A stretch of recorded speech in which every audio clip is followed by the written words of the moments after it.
When the moon hangs high in the midnight sky like a cat's claw scratching down, and the wolves they do howl for they smell something foul, Mr. Whiskers has come to town. He trundles out of the dark looking for a lark. You better pray you don't catch his eye, for when he is done having his fun, you just might wish you could die.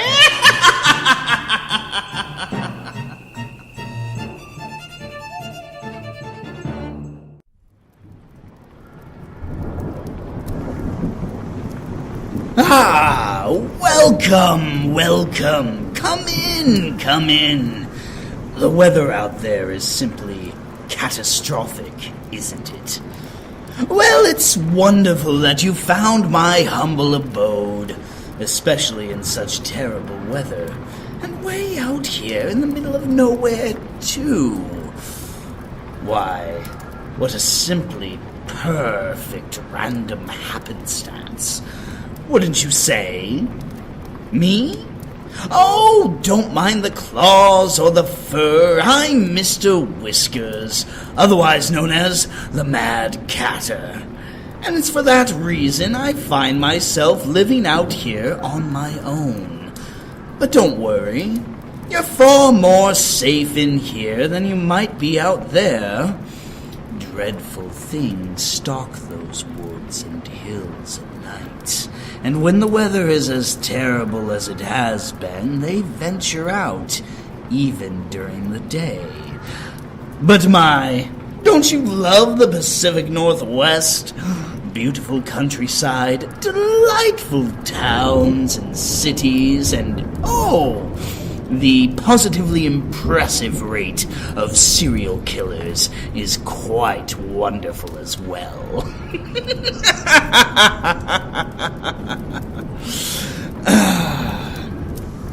I, however, am your host, so I suppose I shall tell you what it is I do. See, I enjoy a particular pastime, one as old as the spoken word. It is that of storytelling. Of course, I admit my preference tends to lean towards things more sinister and strange. Weird fiction, horror stories, and of course, dark fairy tales. In fact, pull up a seat next to the fire, and here, have a mug of this. It's my tea for the evening. Oh, it's a sweet mulled Cabernet Sauvignon, perfect for such a cold and rainy fall evening.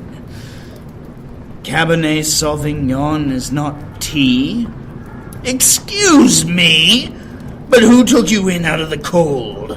Who is respecting guest right by not cursing your life with devastating amounts of bad luck? If I say this drink is tea, then it is tea. Do you understand me? Good. That's better. Now, where was I?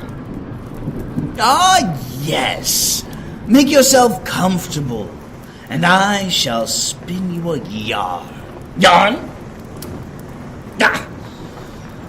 Pardon that. You see, as you may have guessed, I'm not entirely human. And my commendations for your excellent composure in light of that news, but please stay seated. In fact, you see, I'm something of a boogeyman. I know. Innocent, cuddly old me, a boogeyman? Hard to believe, right? Well, I'm somewhat focused on luck, you see. We boogies have specialties. We're sort of elemental like that. One might be pain, another might be shadows. Mine happens to be luck, both good and ill. But most tend to focus on the bad, as negativity is always more popular than positivity. Just look at the news. However, there are more of my kind, and while I do do so love talking about myself, I figure I can tell you about a pair of my colleagues focused on music. Indeed, I think I shall tell you of the tragedy of the Muse siblings, Aria and Professor Trevor.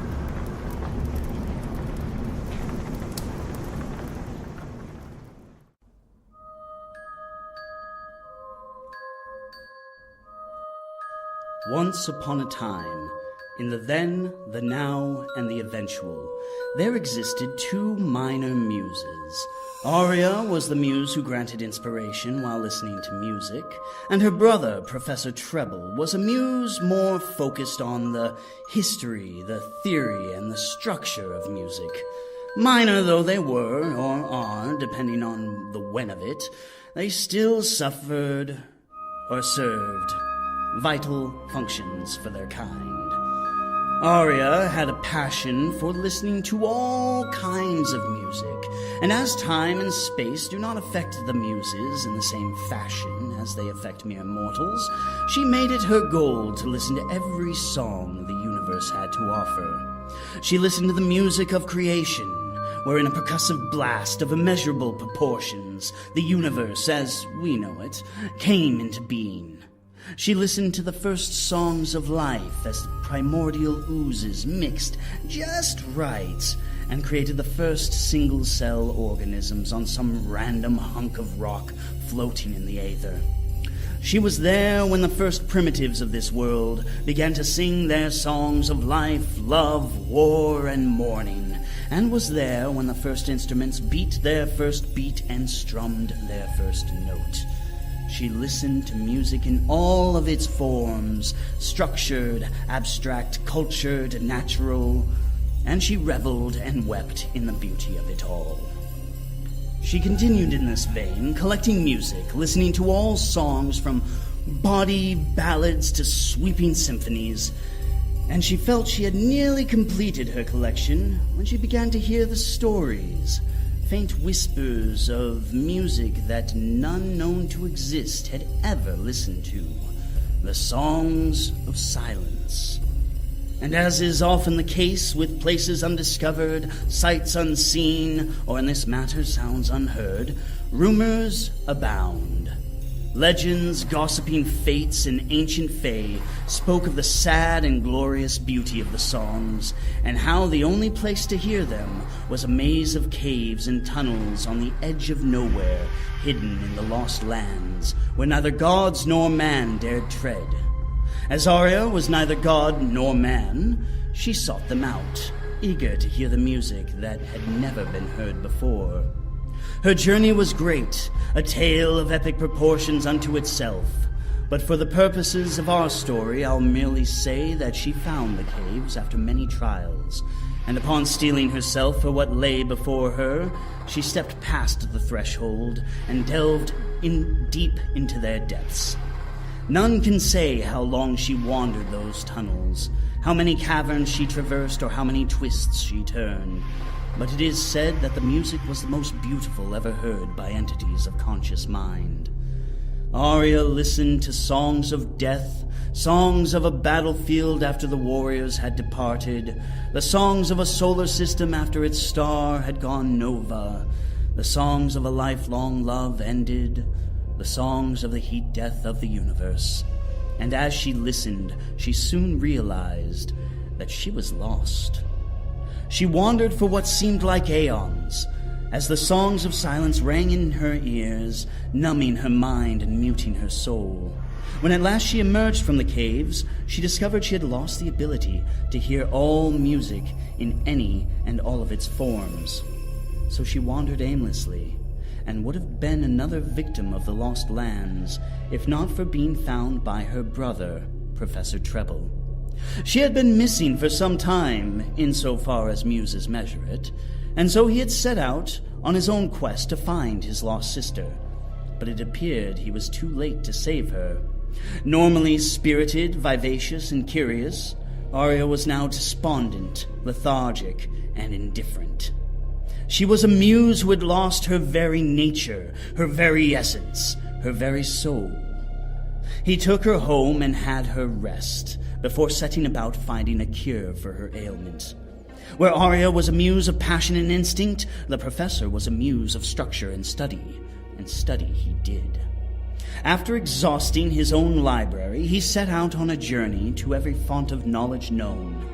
From the Library of Alexandria in the past, to the halls of knowledge known only to the divine, to the computational databases of the future. And he found nothing. He sought out scholars, wise philosophers, hermetic men atop mountains, and he found nothing. He sought the answer in music, sifting through lost compositions, watching legendary artists perform, and listening to the most beautiful of recordings, and still he found nothing. Losing hope, he returned home, intending on sifting through lore he had already read 10 times over, in the vain hope of finding an answer that may have just slipped by him. When he arrived, the house felt cold, and was silent save for the howling wind that had risen outside, a stark contrast to the warmth and the music that used to fill this place in times past.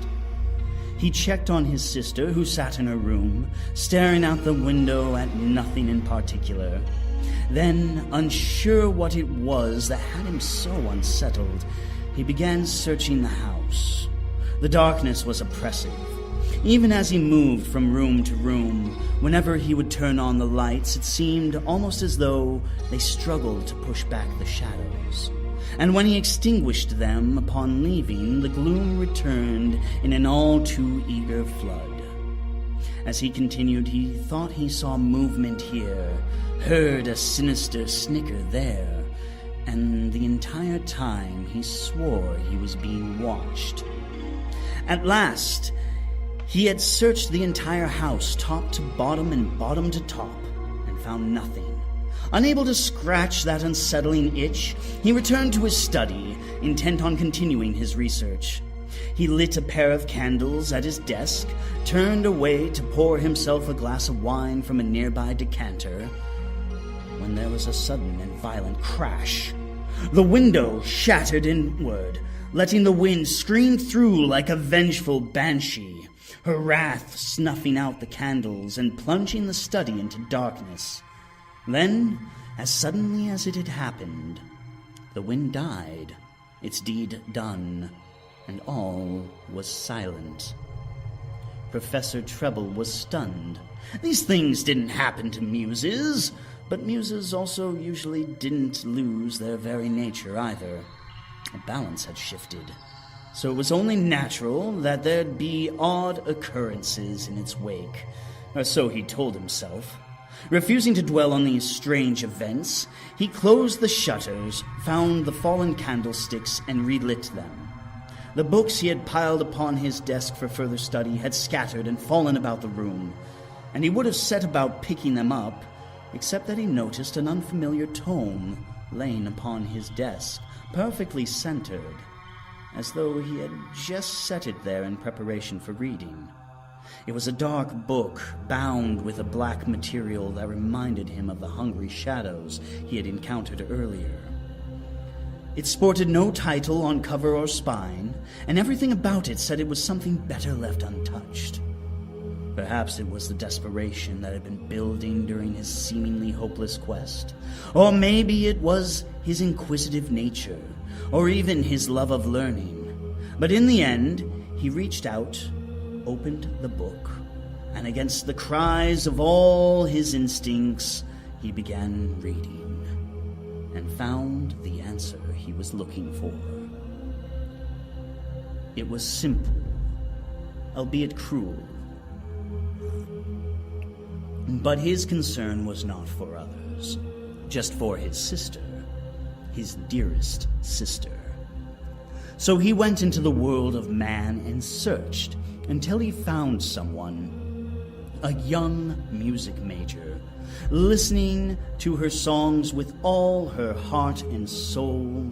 This young woman could go on to write beautiful compositions that would put even the greatest composers to shame. And as she listened, Professor Treble snatched the music from her ears, from her very essence, and placed it in 2 specifically designed spheres. The poor soul would soon find herself unable to hear, and while she might hear others in muffled tones, music was completely lost to her, something she would never be able to fully appreciate again. Professor Treble returned to his sister and placed the spheres to the sides of her head. Her eyes snapped open, and tears streamed from them as she heard for the first time in what seemed like millennia, music, song, that which she had thought lost to her forever. She thanked her brother, hugging him and weeping tears of joy as she listened to that which he had brought her. Unfortunately, it wasn't a permanent fix, for once those songs were done and over, she went right back to the deafness that encompassed her soul, and right back to her despondency. And so it was that Professor Treble would escape into the worlds of mortals, find those who were most inspired by the music they were listening to, steal it from them permanently, only to make it a temporary gift to his sister, Aria. To him, the opportunity to see her smile, to hear her laugh, even if only but for a moment, before that fugue state resettled over her mind, was worth it. Forever would he keep his shame, this secret hidden from her, that he was now in essence her opposite, stealing music and inspiration from those who listened to it in order to give her a mere temporary gift. Something changed that day. The ill winds and dark shadows that had gifted him their manuscript had accepted him. No longer was Professor Treble a muse. He was now one of the boogeymen. Thus ends the tragic tale of Aria and Professor Treble. May she never discern the truth behind her gifts.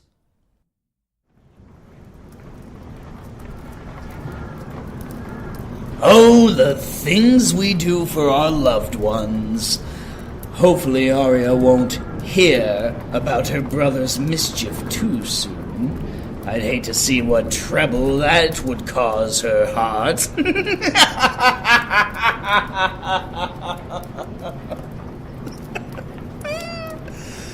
Meow, meow. Don't go running off just yet. That storm out there is something special. Best you sit tight and listen to another tale of mine. See, I'm something of a fan of fairy tales. Fairy tales served all sorts of purposes over the years. They might be simple flights of fancy, romantic tales of brave princesses and dashing princes that further establish social norms as good and social deviancy as bad. And of course, my personal favorite, cautionary tales. Even then, these stories have changed over the centuries, and for me, well, I like the good stuff. Not your watered-down 6th edition Disney Brothers Grimm, but self-mutilation for marriage, cannibalistic and deadly 1st edition Brothers Grimm.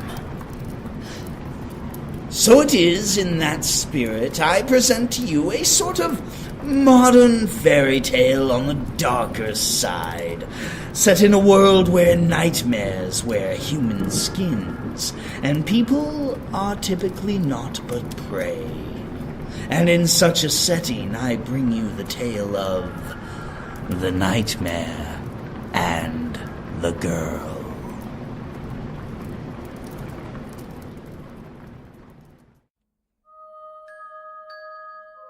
Once upon a time, nightmares roamed the countryside hunting for prey. Their preferred meals varied depending on personal tastes, but a great many of them had a fondness for humans of one form or another, male, female, young, old, and just about everything in between. In those days they were feared, the subject of hushed whispers, lest speaking of them caught their attention.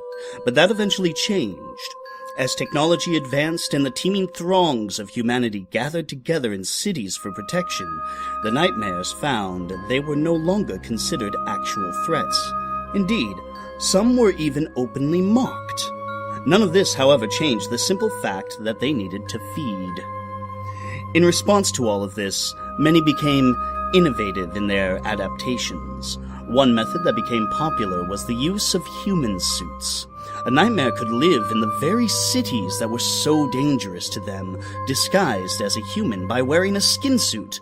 After hunting in a particular territory for a time, the skin suit would wear thin, and it would have to acquire another. Most of these adapted nightmares would move to a new city after getting a new suit to better throw off any possible suspicion.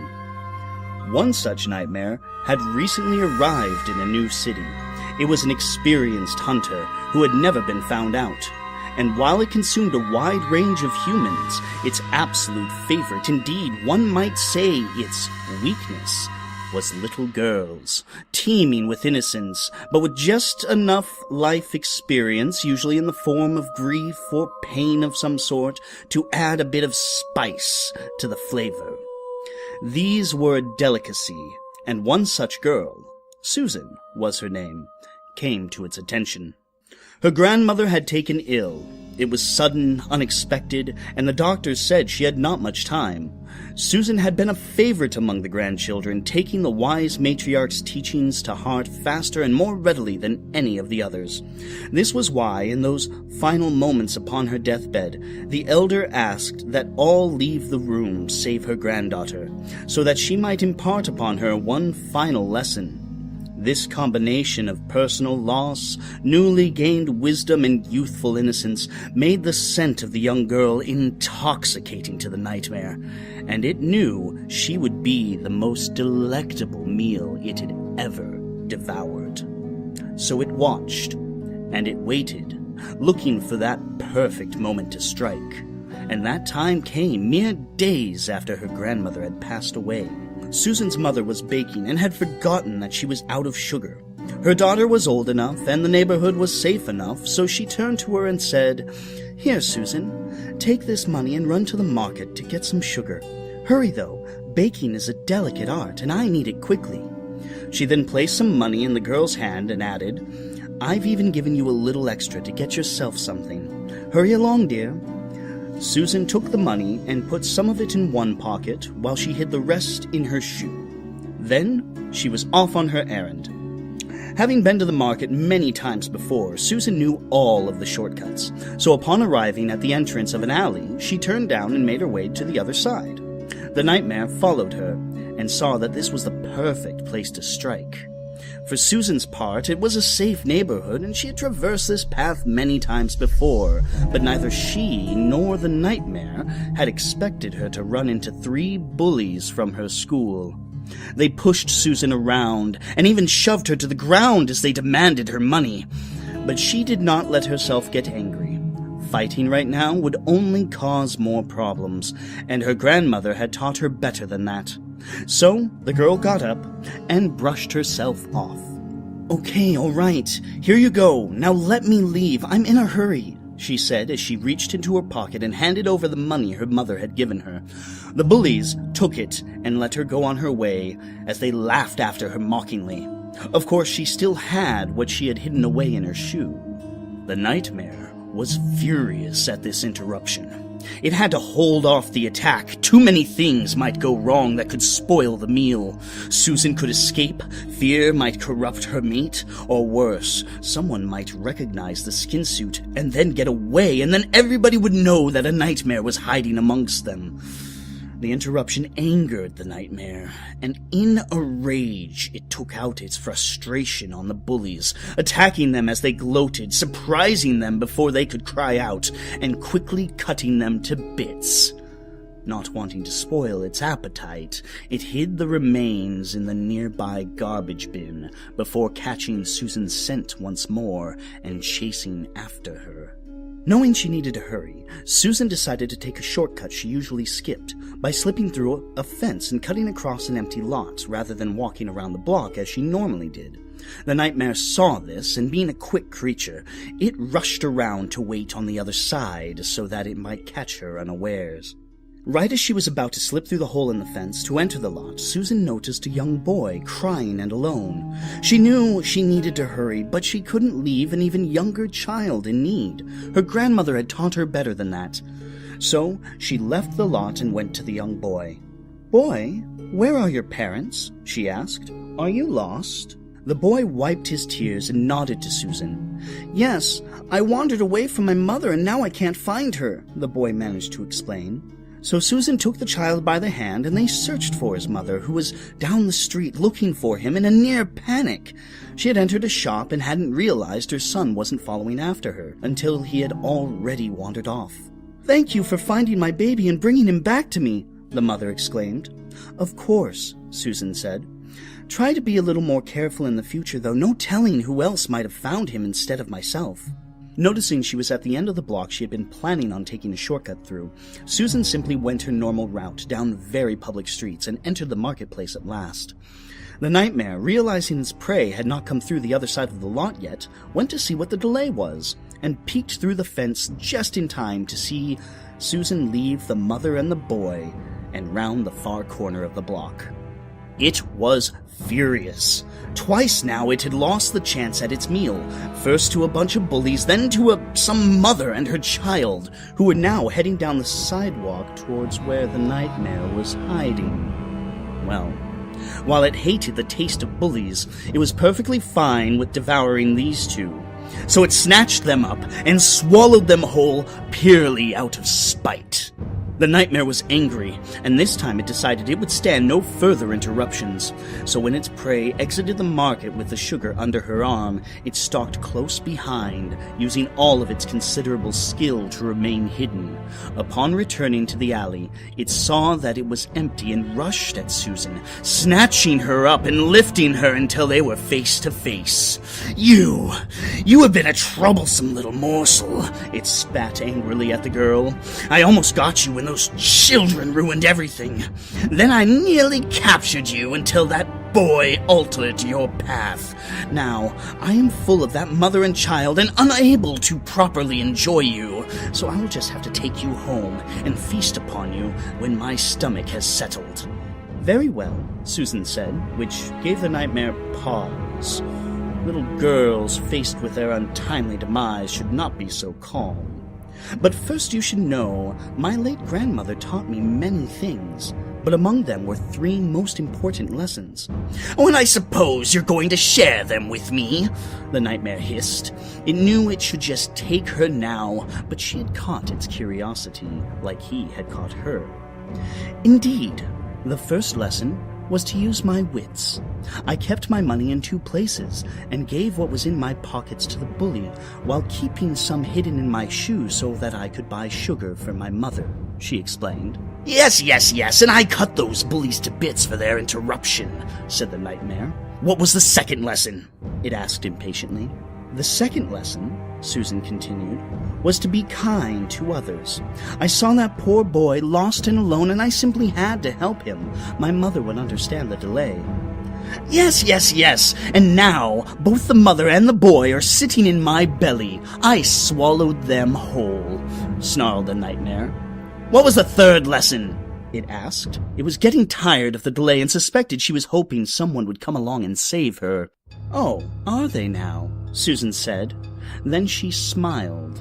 "Well, the third lesson was what she taught me on her deathbed," the girl went on, as her smile grew wider and wider and wider until her face split and her teeth grew long and sharp.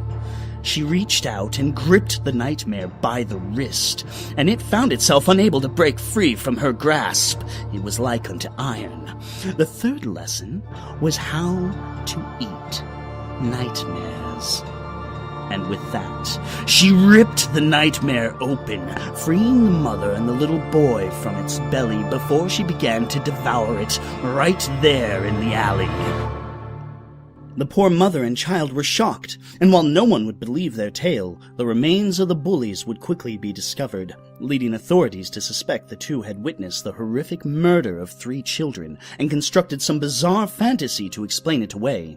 Susan, meanwhile, returned home, and her mother went on to bake the celebratory cake. You see, they had noticed the nightmare stalking Susan earlier, and while they had planned to lure it out later that evening, it proved serendipitous that it struck during her errand, saving them time and allowing them to celebrate that much earlier the coming of age of a new Eater of Nightmares.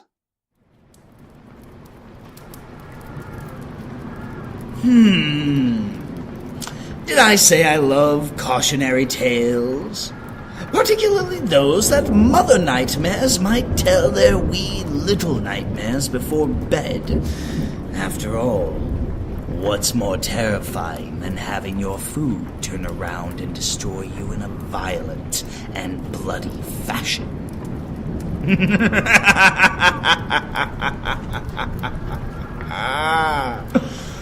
Well, I am afraid that is the last of our stories for the evening. I do hope you enjoyed the entertainment. Best you get a bite to eat and turn in. The storm will likely be gone by morning. If not, well, I have plenty of other tales to tell.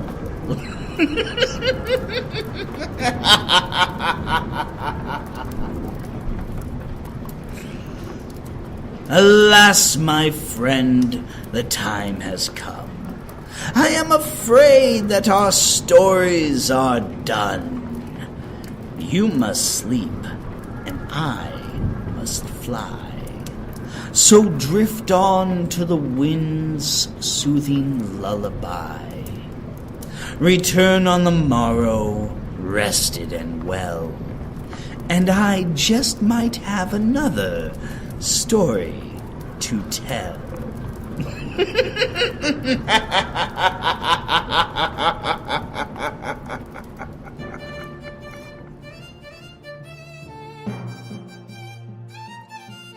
This has been a revised episode of Twisted Tea Time.